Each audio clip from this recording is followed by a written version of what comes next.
When I first worked with Richard Fox at Tokyo, he was in Sydney, I was in Melbourne, and the event was in Tokyo. We did rehearsals and we worked out what the flow would be.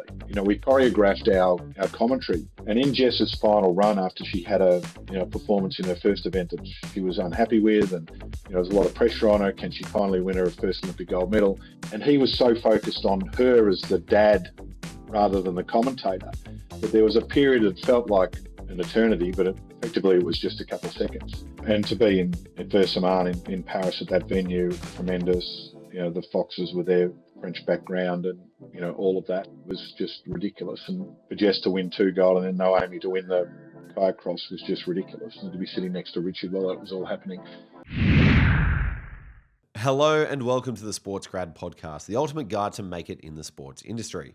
I'm Ruben Williams, the founder of Sports Grad, and we've helped land over 800 roles in the sports industry. If you want a hand landing your dream job, hit subscribe to the podcast and jump in our newsletter for even more help. And if you really want to go quickly and put your career on a fast new trajectory, head to our website and apply for a place in the Sports Grad Method program. Now, you might notice that Nathan is away this episode, and that is because Dave and I go way back, so I thought I would jump in this episode and catch up with Dave. Now, of course, today our guest is David Culbert, one of the most experienced broadcasters in Australian sport. He's commentated across 7 Summer Olympics, 4 Winter Olympics, and even 16 Australian Opens.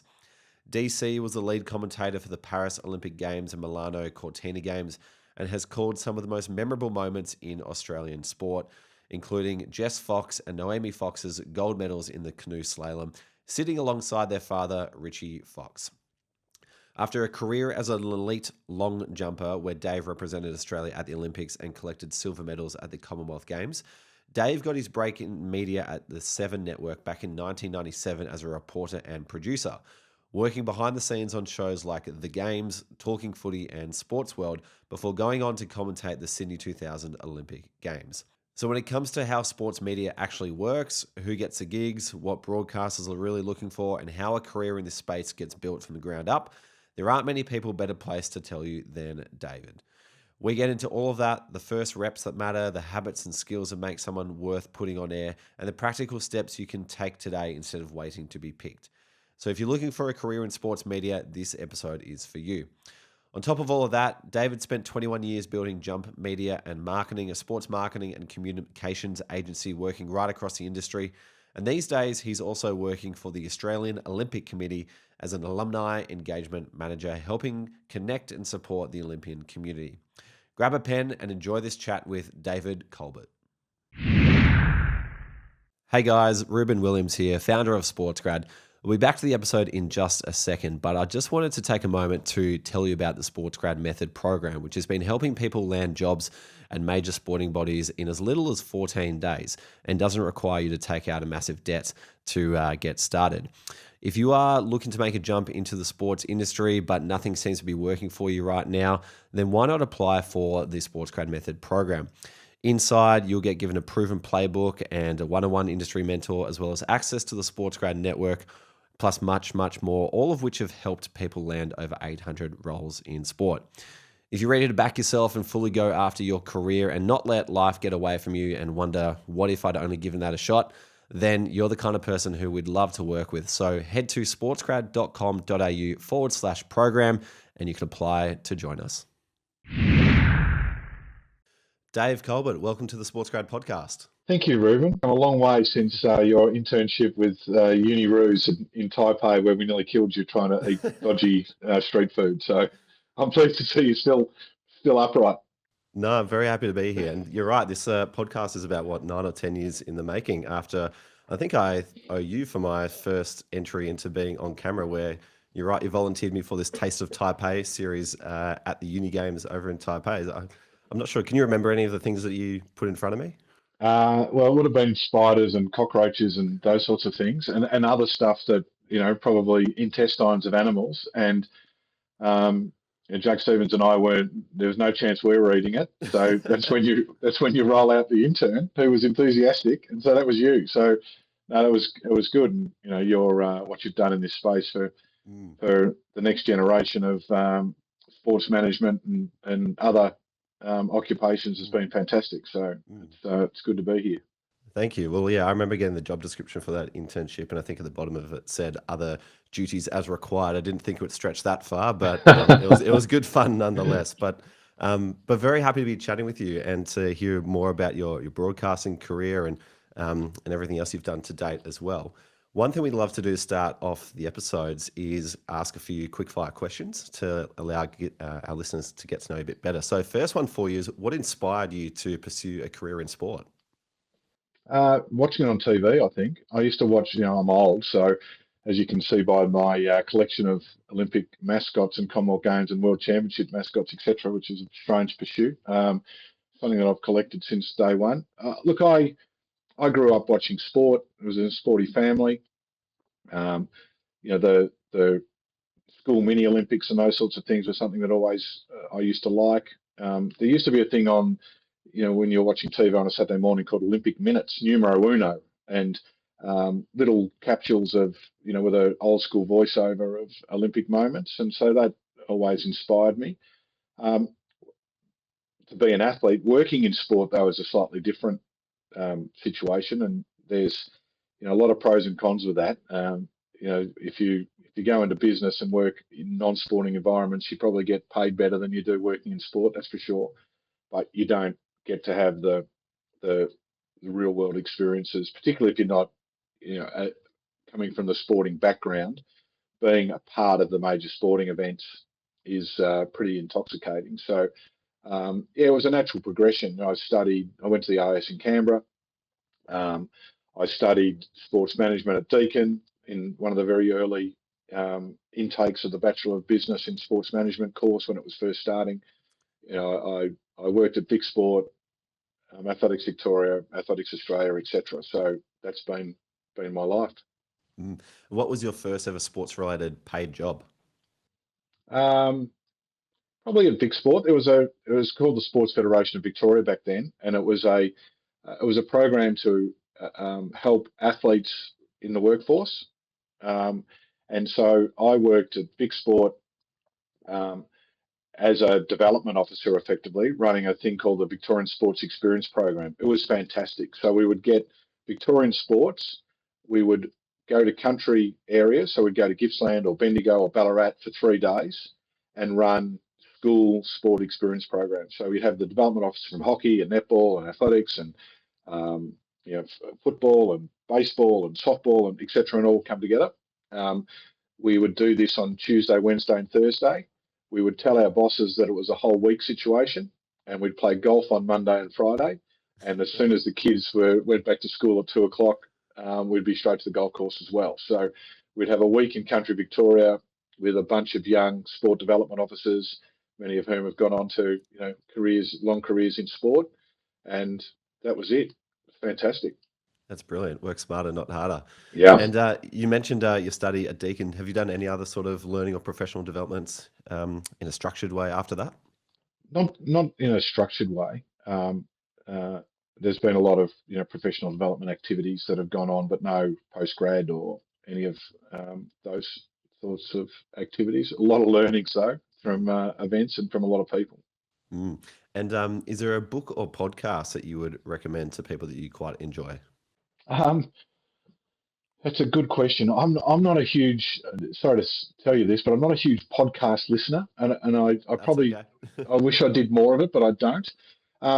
Look, I love sports autobiographies, so I tend to get a lot of those out of those sorts of things. So whether it's an Agassi, I'm more of a newspaper, now digital reader. That's my daily reading consumption more so than. One of the best books I read is the Boys in the Boat. It's about the 1936, I think, Olympic rowing team, and it's what makes the boat go faster is the classic saying. Does what we're doing here, is it going to make our team go better? Fantastic book. The movie was terrible, but the book is fantastic. And you've hired many people over your journey. Is there one interview question that you love to ask of candidates, or if you prefer, one that you love to ask of the athletes you interview when you're broadcasting? Never how did you feel? In terms of where do you want to be is always where do you see yourself being, and what attracts you to this role. I think when you're interviewing people, you want to see what their potential is, particularly young staff members, and what skills that they have that you don't have, because particularly young graduates now, their skills that they have, their digital skills, their AI capacity, their ability to work in the current digital ecosystem is so far advanced of what most of their bosses have. It can be a bit scary for some, but we always wanted to have staff members who brought skills that we didn't have. So delving into those things were, and give us an example of, and this is, if you're a graduate looking for your first job and you haven't had a job, you've still got a lot of experience in things, whether you're a volunteer, what did you do, diving deeply into those sorts of activities. And it's why whenever we've had, internships, or I've been, in workforces at World Cup basketball or FIFA Women's World Cup, to see the volunteers that come through, in media and broadcast operations being my area, and go on to other careers and to start their career and have those skills is really heartwarming. Is that something you've ever thought about, trying to upskill yourself? You thought, I'll just hire the younger generation and let them own that space? Well, I'm sort of, now I'm just, it's hard to upskill your commentary, but I do, that's a thing that relies on the singular person, although research is always a key component. We've, always have strong research teams, and Commonwealth Games, we've got a good research team assisting us. I've got pretty good research methodologies myself, but that always helps. And now I'm working 3 days a week, part-time, effectively, with the AOC as their alumni engagement manager on our alumni. I'm the chair of our Olympians Association, so I really enjoy working with the other members of the AOC team, and their machines when it comes to project planning and delivery of teams. And at the end of the day, with the AOC, the most important thing is delivering the best possible environment for an Olympic team, whether it's winter, summer, or the Youth Olympic Games. But you've got 500 people going to LA, spread across the country in a diverse ecosystem there now, whereas not everyone in the one village, etc. They're incredible what they do, and my brain just spins at that. I'd much rather just organise an alumni function. Thank you. Well, let's touch on your athletic career, because that did precede your broadcasting career. And I remember at those Taipei games, we were sitting down in the food hall one day for lunch with yourself and Jake, and all of a sudden you jumped up and went and chatted to this guy about a couple of meters down the table from us and said, "You won't remember this, but we competed together at the World Athletics Championships and you placed second, I placed sixth." To which he responded, so we both lost. Which, of course, that was 9-time Olympic gold medalist Carl Lewis. Yeah. Tell us a bit about your long jump career. Carl's funny. The person he recognises the most is the person he's looking at in the mirror, and that's about it. I'm not even sure he would know Mike Powell if he stood across the room from him. So I competed in 3 Commonwealth Games, came second twice, sadly, 2 Olympics and a World Championships. I made the Olympic final in Barcelona, but my best performance was at the World Championships in Tokyo in '91 when Powell broke the world record. I finished 6th in that competition. I'm very proud of the record of being able to jump 8 meters in all of the major championship finals, which generally got you into the top 8. But I'm filthy that I didn't jump further. I did jump 8:20 in a Commonwealth Games once and came second, so I broke the Games record. It was windy, but by a considerable margin in Auckland. And then Nigerian fella jumped 8:39 to well and truly give me a flogging. But in that Tokyo World Championship final, still the greatest long jump competition of all time. Mike Powell still holds the world record. My PE teacher, as it happened, was in the final when Bob Beamon broke it in 1968. So there's been 2 Australians that have been in the final of when the world record was broken in the long jump. We both jumped 8:02. We both finished 6th, and one was PE teacher and one was the student. So incredible. Alan Crawley was that athlete from Mexico in 1968. So an incredible sort of piece of history there as well.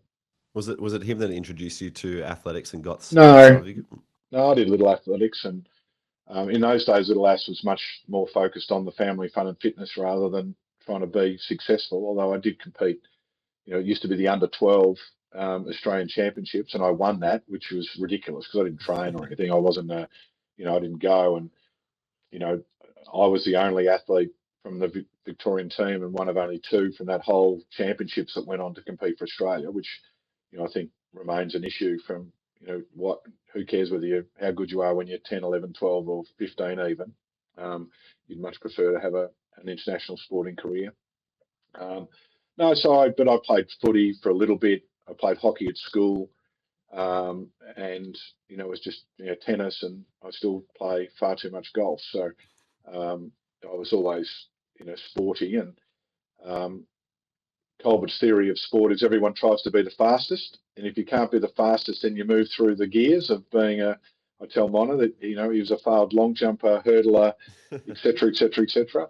But if you could be the fastest, you wouldn't be anything else. You wouldn't play AFL. If you're the fastest person in Australia, you're not playing NRL or AFL. You're being the fastest person in Australia. So I was a few steps down from that as a long jumper. And talk to us about when your media career started to enter the fold. How old were you, and what sort of introduced you to that space? So when I was working at both Vic Sport and then Athletics Victoria, I was doing a lot of MC, hosting functions and those sorts of things. And then I started doing stadium commentary for events. And it was before, I can remember taking I don't know what it was, but some method of music production device that would plug in at State League at Athletics Victoria and play music, and did a bit of announcing there, and then the local domestic meets. And then my first commentary job was with the ABC. I was still competing. And I was like an expert. Up there, but was that something that you just put your hand up and said, like, if you need someone, I'll do it? Yeah, a bit of both. A bit of both. I can't remember with I was working at, then I was working at Athletics Australia, so we're involved in production of the meets. It was 94. I was still competing, but I was injured. I wasn't sure whether I was going to get to that Commonwealth Games in Victoria. And so the ABC needed a expert commentator. The commentator was Bridget Tilley. The track event commentator was Peter G. And so I was doing expert commentates on field events for, I think, the national championships. And yeah, started from there, and then I did a little bit more of that, and then started commentating myself. I worked for Seven in the lead up to the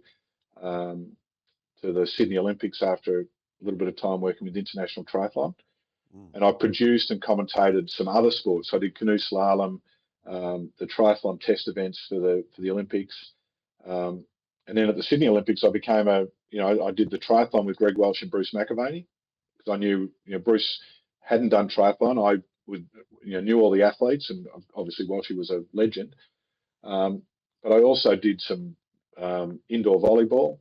I did the gymnastics gala as well as the athletics, field event commentary. So that was sort of the start of it, and went from there. What was the body of work that you had to put in to get to the point where Seven was happy to offer you a role commentating the Olympics? Because it sounds like that wouldn't be an overnight success or ask. My first major championships was the Commonwealth Games in KL in '98, and so I was the field event. We did more track expert then, so I was more of a track expert, but I did a little bit of field events as well. And so I've oscillated between those two things, calling the track of things like the Store Gift and domestic athletics I've done for a bit. But it's sort of been my field commentary that's, so it's step by step. You get a chance for one. If you go okay, I guess you get invited back. The thing about being an athletics commentator is it's not a full-time job. It's once every 4 years at the Olympics and once every 4 years at the Commonwealth Games, and maybe a little bit of here and there in between. And then obviously working in other sports as well, it's, the capacity to do your research and know, the Winter Games, I've done 4. And I've always sort of prided myself as you're talking the language of the sport for those that are deeply involved. So if you are heavily involved in snowboard cross, you're not thinking, who is this guy? He doesn't know what he's talking about. So you're talking their language, but then you're also able to explain it to Bob and Betty at home who have never seen this before. So you've got to have that. And then I like to think that I'm mildly entertaining, and people enjoy listening to it, because as you're in the entertainment business. But it's been a step by step. And people ask, I want to be, I want to commentate at the Olympics, or I want to call the AFL. That's great. Start off at whatever it is, your local league, doing your local, events, and then go from there, because there's not many jobs, and it's you just putting yourself out there. Sometimes you've got to be a researcher, sometimes you've got to be a producer. You might get an opportunity, and when it comes, take it and go a million miles an hour. I remember talking with Hamish McLaughlin about the start of his broadcasting career, and one of the things he mentioned around the craft of commentating footy was this framework known as the 3 Ws. Who's got it, where is it, what's the score, particularly for radio football commentary. Was there anything like that you either conceptualized yourself or was introduced to with relation to track and athletics commentating when you were getting started? So I had a really good, one of the things that's amazing is you really get any feedback. You only hear if things go wrong. So I've had 2 really outstanding producers in my time that have been very helpful. And one other great piece of advice, which I think a lot of broadcasters use. So there was a guy, Ray Hume, who was at the ABC when I first started, and he would sit me down after every broadcast, and take me through the good things and the not so good things. And I found that really useful. Talking too much, not talking enough, not explaining, explaining too much, etc., etc.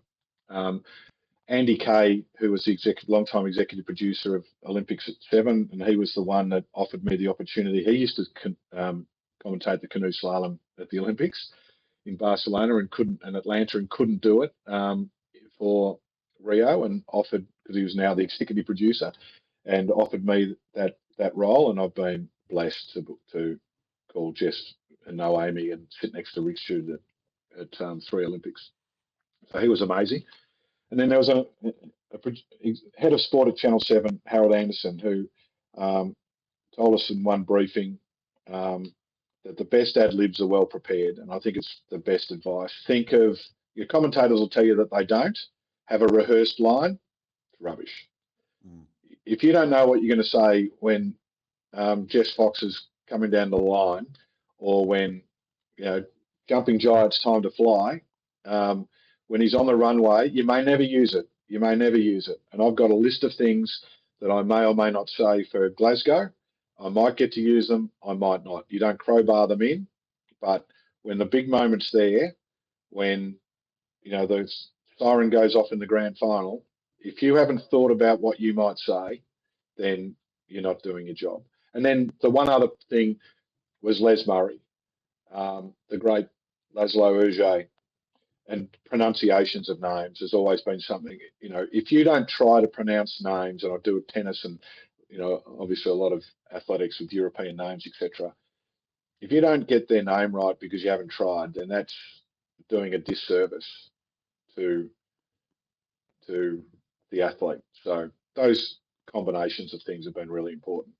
On the top, you mentioned one of the things where commentators and broadcasters can go wrong is speaking too much. And I can imagine for a lot of young people coming through, there might be a tendency to try and over prepare or fit everything in. At what point do you think that becomes too much information for a listener? Is there a defining moment where like, hey, just stop there, or is it a bit more kind of art than science? Absolutely. In fact, while you mention this, I'll just here. These are my folders for Glasgow, right? So that's just the men's field events. So I've got a folder for every field event. For those listening to the podcast, Dave's just picked up about 10 different folders that are stacked centimetre wide each.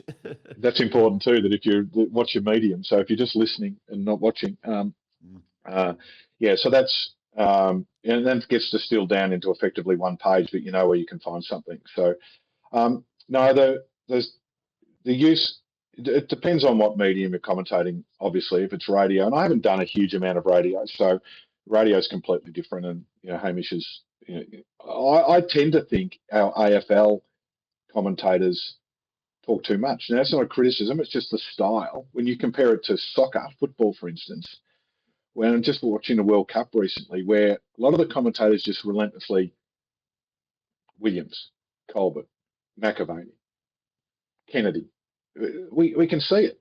You don't, and someone like Martin Tyler had he wouldn't speak for a while. And one of my commentary things that I'm most proud of is the 2006 Commonwealth Games. Kieran McCann came into the stadium, and you've got sound. Sound of the games is something that has been instilled in us from a Channel 7 broadcasting perspective. The tennis, we're not allowed to talk during the points. It's banned. And if you do, you will be.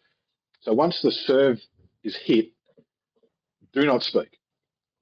Where if you listen to ESPN and the American commentators, they're talking it like it's a radio call. But Karen McCann came into the stadium in that marathon in 2006. Google it and go and have a listen.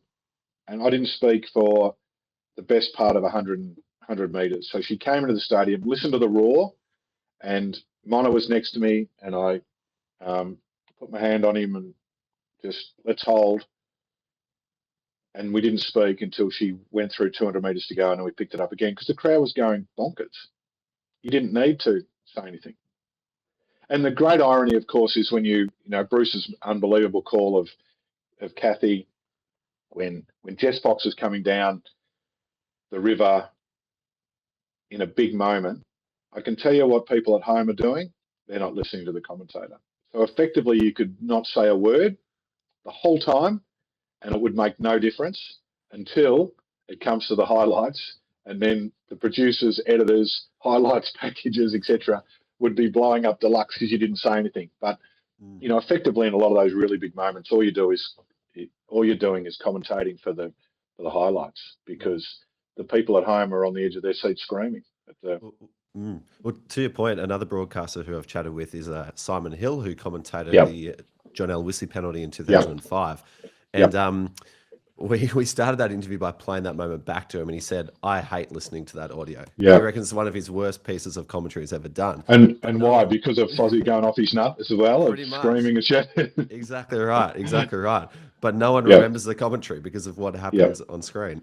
So it's a concept of studio discipline in broadcasting. And again, Harold Anderson was a BBC, was a British guy, and he used to say that if he could do one thing, there'd only be one microphone, and you would have to share it around. So if you had, football broadcast now, there's about 6 people. And so not talking over the top of each other. And if you're the expert, remaining completely silent until the lead. I worked with Bruce at World Championships. When was it? Seville. Michael Johnson broke the world record, and I was the expert sitting next to him. And Johnson crosses the line, and Bruce gives it the Larry Large one. And I'm sort of, ready to come in with some, magnificent piece of advice. And Bruce just kept on going and going and going, and all of it was gold. And so my job, when you're the expert then, is to be completely silent. Don't squeal, don't squawk, don't talk over the top, no matter how excited you are. In fact, you're better off, and Tamsin does this a bit, turn your microphone off. So you can squawk and squeal internally, but it doesn't come through to the broadcast. So that studio discipline's something that's really important from a broadcasting sort perspective. of like, behind the scenes of physical direction is going on, you're patting Bruce on the back, like literally giving him a finger, being like, almost conducting him to say, come now, or come in now, or vice versa. Is that sort of, physical communication to direct the on-air broadcast? Is that happening too?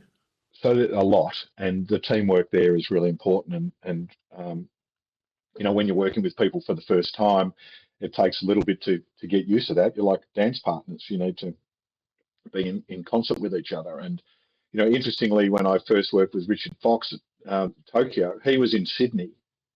I was in Melbourne, and the event was in Tokyo. And so I could see Richard, and he could see me on a Zoom call, effectively on another computer. But we had worked, we did rehearsals, and we worked out what the flow would be.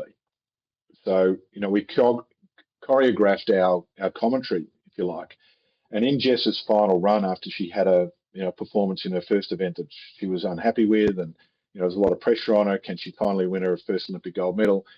Richard would come in after they went down the first drop, and it was a difficult part of the course for Jess, and he didn't say anything, and there was silence, and I'm sort of looking at him, and he was so focused on her as the dad rather than the commentator that there was a period that felt like an eternity, but effectively it was just a couple of seconds where he didn't say anything. But I didn't say something, didn't matter. He got through, and his returning line was something like, "That's good. That's a good start." And, away and running. So we weren't even sitting next to each other. So again, studio discipline.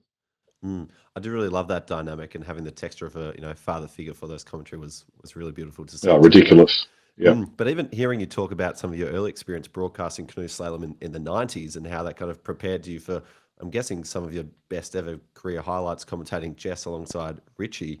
A lot of people might have just think, perhaps, Dave's been assigned to the canoe this week, but really that kind of moment's been 30 years in the making for yourself. And I'm guessing if you're separate from Richie in 2021, to be able to commentate that side by side in 2024 would have been a real highlight for yourself. Oh no, and to be in Versailles in Paris at that venue, tremendous. The Foxes with their French background, and all of that was just ridiculous. And for Jess to win 2 gold and then Naomi to win the kayak cross was just ridiculous. And to be sitting next to Richard while that was all happening.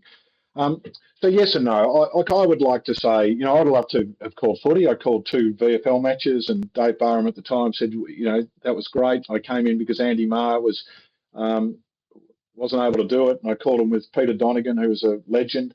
I called 2 VFL semi-finals. Andy returned for the grand final next week. Barham said, "We're in business here. You're going to be calling VFL all next year on C7." And about 2 weeks after that, it went broke. And so that was the end of my football commentary career. But I'd be pretty confident, other than horse racing, which I wouldn't be able to do. I just don't have a good enough memory, and they're incredible. Guys like all of the race callers, no matter whether it's a country meeting but Matt Hill and Gerard Whateley's capacity to call, those things with Bruce are extraordinary. But it doesn't matter. It's the research. So I've done Winter Olympic Games now ×4. And again, when Dave Barham, who was the first one, Channel 10, said, "What do you know about snowboard cross?" I didn't know the first thing about it. And what do you know about half pipe? Nothing. I kind of know what it is. I know it's a discipline. So it's the research and the preparation that you do that, you prepare for. So it's, I don't think it's 30 years in the making, because I can't remember what happened, when I first did a canoe slalom event. But, if I had to call swimming at Australian Championships or an Olympics or Commonwealth Games, then no problems, because you're going to research the athletes. You work out how you're going to approach it. You lean on your expert at the right time, and gun goes off, and away you go. From a research point of view, what does that process look like? You mentioned you've got some methodologies yourself, and we've seen the massive stack of paper. For something like the Com Games coming up, how do you approach that? So I keep stuff in archive boxes. So I don't throw much out. And so it starts, athletics in particular is very statistical based. So, the Commonwealth Games began in 1938. How many Australians have won medals in this particular event? What's the records? The athletes themselves, what's their previous historical performances? Where does that sit? What's their current form line, etc.? And then you add in the human element of it. So, to use Bushkull, was selected for Glasgow the first time, got injured, couldn't go, so it's going back there now. It's been one of our best performances, but has never won the Commonwealth Games. It's recently, is a mum now to Bobby, just celebrated the first birthday. So bringing all of that into the very limited amount of time that you've got. And if she wins, where does that sit in, it's the X number of times, that Australians won that event. Curtis Marshall is trying to win 3. Only Pam Kilbourne and Jane Saville have won 3 consecutive events at the Commonwealth Games for Australia. So there's historical, there's the here and now, and then it's actually taught, because I'm the commentator and the expert. I don't have an expert sitting next to me in Glasgow. So it's the Hamish McLaughlin. What's happened? Why did it happen? and how can you improve? So they're the three things that you're trying to get to the audience. So because they're going to sit at home and go, I told her she should have moved her run up back. You can see, anyone can see that she was going to foul that. And that's what people are doing at home. So you kind of helping them along when it comes to that. So with these archive folders that you mentioned, like you've got the physical ones there. Are these things that you're looking up on your computer, printing them out, and then annotating? Yeah, clippings, bit of everything. I'm terrible. And you go to major events now, and they don't want to print a start list. And the commentators, who are generally, not 22-year-olds, they're more of my vintage, are blowing up deluxe because I need a start list. And working at the World Cup football with Simon Hill and Basher, both of them, Dave Bashir, working for World Feed, and this is the Women's World Cup when it was in Australia. The broadcasters, we weren't allowed to print off a roster for them, a team sheet when it came out, and so we would actually have to go and print it in secrecy and get a volley to drop it. Don't make sure they don't see you, because it's all green. But who's relying on calling the 100 final off a start sheet that's not something you can hold in your hand in front of you? Mm-hmm. You're going to rely on your iPad to not go into sleep mode at the crucial moment. So a lot of it might not be that good for the environment, but and then I shell stuff afterwards that I don't need. And that printing out of the start list of the Women's World Cup, was that something that you assigned to V Trung, friend of the podcast? Yeah, well, she might have been. Yeah, he might have been involved. She was one of our awesome volleys, so she might have been one that had to, go up and hand out the totally banned paper start. Like, how ridiculous that you would, in this day and age, you're not going to print. And athletics, where you've got hundreds, you've got maybe 20 races, 30 races plus 4 field events going on at any given time, as if you're calling that off an electronic document.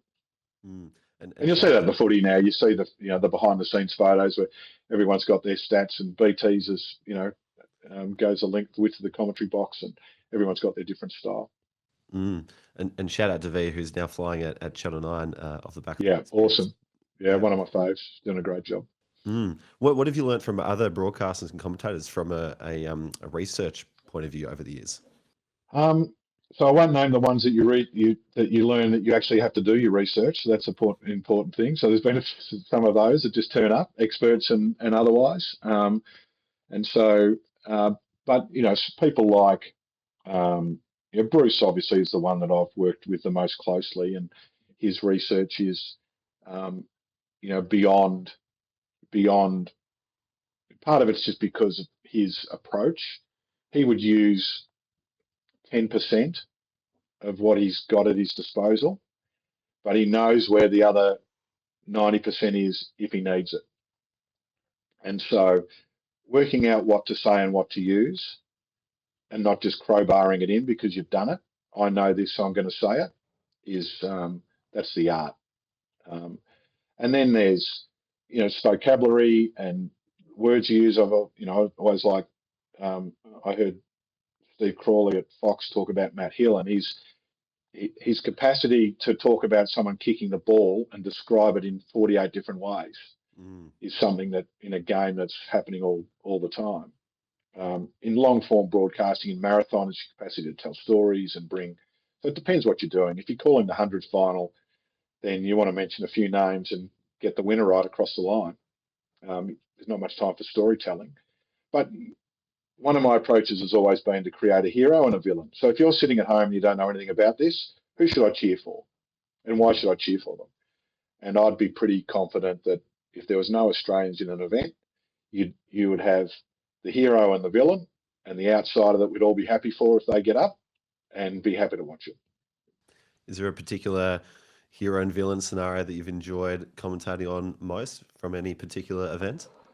It's a good question. We're effectively always commentating the Australians, so you don't want to be a cheerleader, but you kind of are. So I looked at, I'm going back a long way, but I've never been able to call an Australian Olympic long jump gold medal. So, we've had good women, but we've had Jai Tarima and Mitch Watt both finished second. And so you're cheering vigorously for them. So everyone else is the villain. But Ivan Pedroso, the Cuban, guy had jumped 8:48, Australian record. Guy's got one jump to go. He's one of the world's best. Hasn't won the Olympics. Comes down and jumps 8:54. Like, you just got to hand it to, like, he's the villain. And he's denied our man Jumping Jai the gold medal in front of his home crowd, but he's produced one of the incredible performances of all time to do it. So it's there's always a hero and a villain in everything. That's what movies are based on. If you had a movie and everyone was everyone was a popular character, that'd be pretty boring, pretty vanilla. So that's what we like about sport. Is you're barracking for someone and not for somebody else. And we've just been through that with the World Cup. You watch two teams that are neutral, you rarely sit down and go, I don't really care who wins this. For someone coming through, I'm just thinking about like the range of different things to work on and practice to get to a level of broadcasting ability that Mike gives them a shot. Is there a particular part of the buffet of things that you've mentioned that you think people don't pay enough attention to?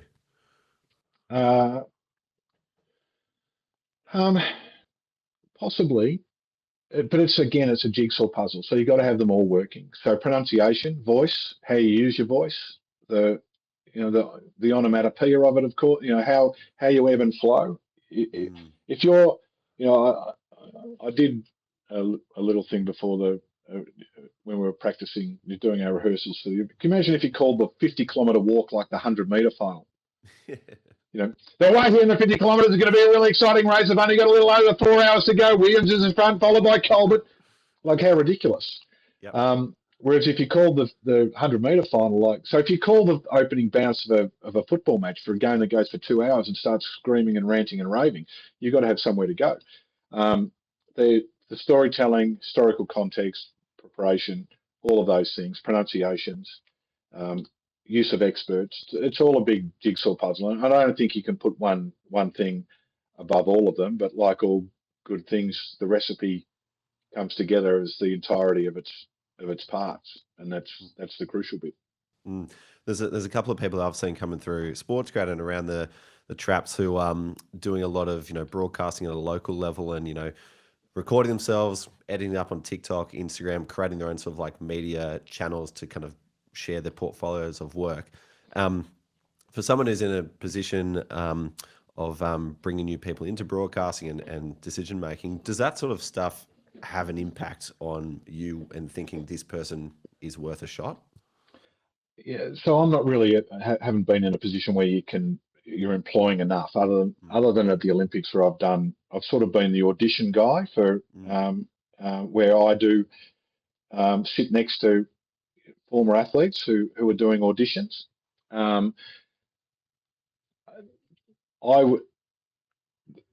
Thankfully now there are a lot more young women who are broadcasting, and at the Winter Olympics recently, is a great example. Miff Rennie, young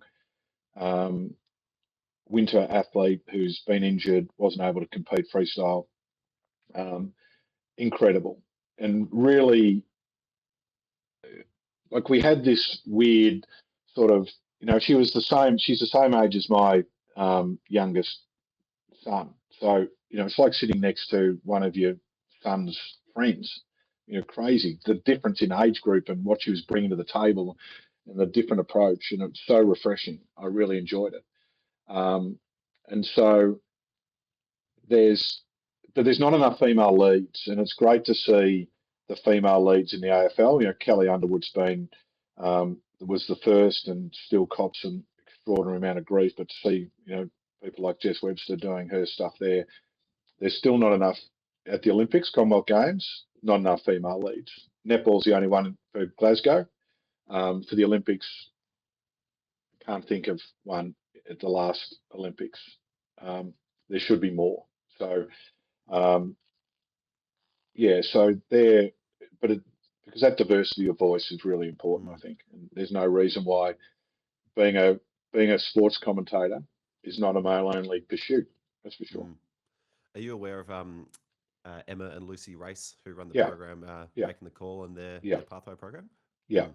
yeah. And they've done a great. They've been very focused on AFLW and AFL, and uh, and the subsequent leagues, etc. But it's broadened out from that as well, and you're seeing a lot of those graduates, hosting functions and events and being Mm. involved in the industry. And it's pleasing now when you turn the radio on and listen to a AFL broadcast, whether it's with ABC or SEN or whoever, that there are more and more female voices on there as experts and now more and more lead commentators as well, which is the way it should be.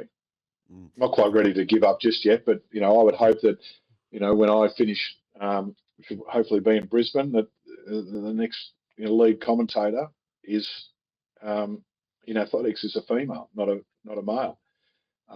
And I've been lucky to work with a number of female co-commentators, and that diversity is really a voice is really important. Mm. And for any women out there looking to get into broadcasting, go back and look up Emma and Lucy's Race on the Sports Grad podcast to hear more about what they offer. Dave, is there a particular sport or event, you mentioned Brisbane 2032, that you'd love to try your hand at before you pass on the mic? Um, I would have loved to have had a serious crack at calling football, AFL, on that week in, week out. I love the broadcasting so much that I don't get to do enough of it, on a weekly basis. It's times probably come there, so that's a regret to a degree. But I'm sure there's a lot of AFL commentators that would have loved to have been behind the microphone when Jess Fox or Josie Baffers, winning Olympic gold medals. So maybe you can't have everything, but that's no. But you like when you're an athlete, you're happy to be on the team, and so for Glasgow, I'm thrilled to be part of the Channel 7 team. I'm lucky beyond fortune that I can work across broadcasters. I'm not tied to a network, so you're not living and dying by rights. So I work for Nine, the Winter Olympics, World Athletics Championships. I can work for Seven at the Commonwealth Games. I can go back to Nine for LA, and hopefully Brisbane. So that's pretty blessed. Mm. And between those events, you have another role with the AOC. Do you want to talk a bit about that and what you're doing there? Yeah, so for 21 years, my wife and I ran our sports marketing business, and that's why we were involved in the Uni Roos, for instance. And our last event was the President's Cup Golf, which was extraordinary. We got out before COVID, thankfully. That would have been a shambles. Sport Australia Hall of Fame, Run for the Kids, a whole stack of World Championship events. But more recently, as I sort of wind down that part of it, I've been the chair of our Olympic alumni. So 4,586 Olympians of Australians have competed at the Olympics, from Edwin Flack through to our most recent Milano Cortina debutantes. I'm the chair of our Olympic Alumni Association, and the AOC recently, under new CEO Mark Arbib, have released a refresh strategy which has a much more central role for Olympians in general throughout their life, not just the team members that are in the current teams. And so I've started 3 days a week as alumni engagement manager, working under and with Dan Kowalski, who's head of Olympian support, and Meg Sicilian, who's alumni Olympian liaison manager, and does an incredible job. So the three of us, Dan's main focus is supporting Olympians at games time, but then their transition, and we're working on a program at the moment to, sadly, still a lot of athletes finish their career. Most of the time, you'd have to say it's not by choice, it's through injury or non-selection. And they look around and go, okay, what do I do now? And so there's still too much of that where they haven't studied or worked, or combining work and being an elite athlete's not easy. And so we're working on a program that will help in the lead up to 2032. We will see. Shona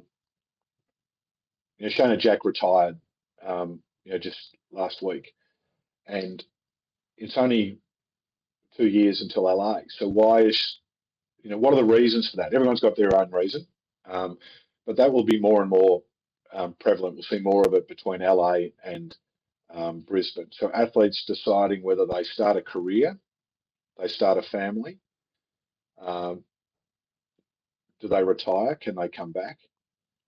You want athletes to have as many options as possible. And if you've just graduated or you're soon to graduate, I'll tell a story of someone who might be close to me, may not be my son, who got offered a graduate interview at a big firm, Big Four firm, and was competing in the Australian Athletics Championships in Perth on the day that they said your interview is, at 11 o'clock in Melbourne.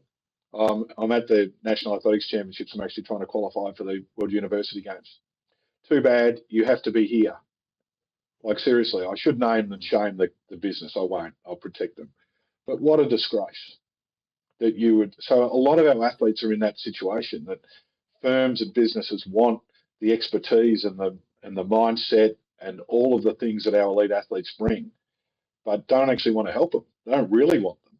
They just want to parade them around like they're a new exhibit in the.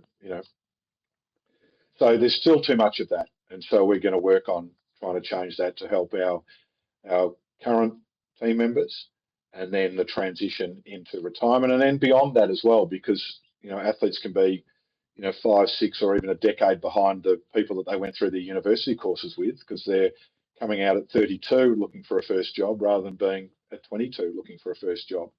And just being an Olympian or an Australian representative might get your foot in the door, but once you're into the workforce, it's what you bring to the table that really matters. So we're going to work on that.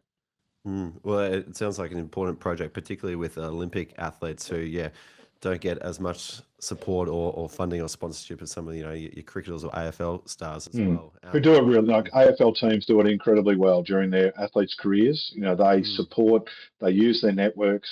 They, there's 700 plus AFL players. There's 15 contracted cricket. Maybe a little bit more, but a lot less. So in AFL, when you've got a relatively short career, football clubs do an incredible job of supporting their athletes through study and vocation and helping them have a life beyond the game. Doesn't work out for all of them, but so that's something that we're really looking to support from an alumni perspective. So, and I know universities are very good at supporting athletes to kind of manage their study alongside their careers, but it sounds like a real education piece needs to be pushed out to industry and employers to adopt. Well, sometimes, although you'll still be surprised at some universities where I'm playing in the AFL Grand Final this weekend. Well, I don't care. You're the finance exams on Thursday. Well, I've actually got the AFL parade. Too bad. Your choice. Still happens, sadly. Still happens. Goodness. Well, hopefully our friends at Unisport Australia are on the case with that. I'm sure they are. Student athletes are they're a valuable thing, and not everyone that is listening to this and is part of your program has been an athlete, but being involved around that environment there's a lot of learnings that come from working in the elite sports space. That's for sure. Dave, any final bits of advice that you wish to pass on to people coming in and looking to carve a career in media for themselves?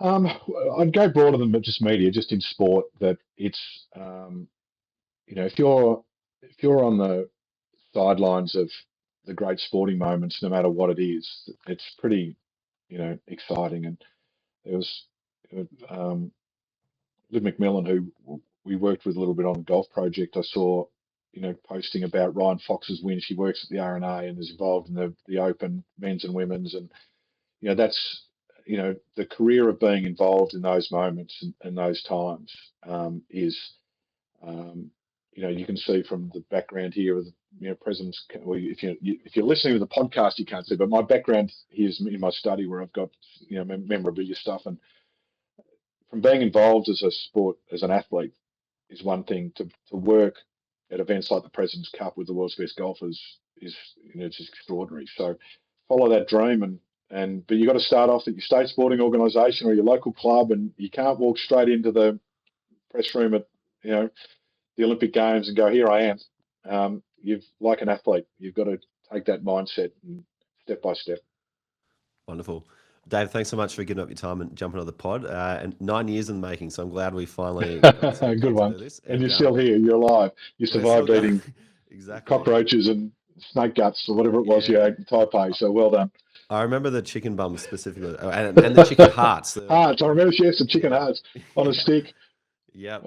I'm not going anywhere near them. And you live to tell the tale. So if you've got some of those social clips, you should put them up. You must have them somewhere. I reckon they're on Facebook. I reckon you guys would have posted them on Facebook. Possibly. From the Uniroos account. So I'll have to dig them up somewhere. That'll be funny. Good one. Awesome. Good to talk to you. Dave. Enjoy the rest of the preparation. Cheers, mate.